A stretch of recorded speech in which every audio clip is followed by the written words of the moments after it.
वेळी दिली होती, नेमकं कारण काय सर?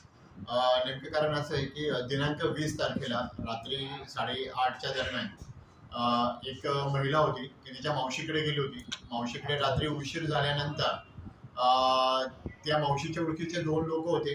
ती मावशी बोलली की तू या लोकांसोबत जा, ते तुला घरी सोडून देतील.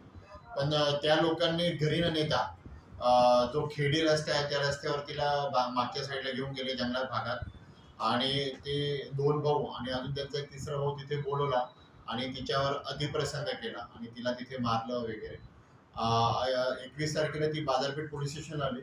तिने घटनेची सर्व माहिती दिली आणि तो गुन्हा दाखल करण्यात आलेला असून आता 2 आरोपींना अटक केलेली आहे. एक आरोपी फरार आहे.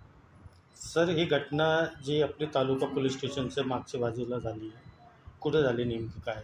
तालुका पोलीस स्टेशनची बॅक साईडने म्हणते ना, जो खेडी रस्ता आहे ग्रामीणचा, हां.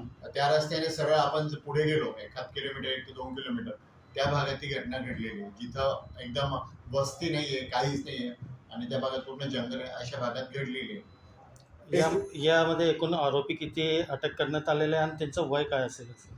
यामध्ये एकूण 3 आरोपी आहेत आणि 2 मेजर आहेत आणि 1 मायनर आहे. 2 आरोपी अटक करण्यात आलेले आहे. एक घटना झाल्यापासून फरार आहे. सर, हद्द बाजारपेठची का तालुक्याची? बाजारपेठ पोलीस स्टेशनची हद्द येते ती. त्यामुळे बाजारपेठ पोलीस स्टेशनला गुन्हा दाखल करण्यात आलेला आहे. महिलाचे वय किती सर? महिलांचा वय 35 आहे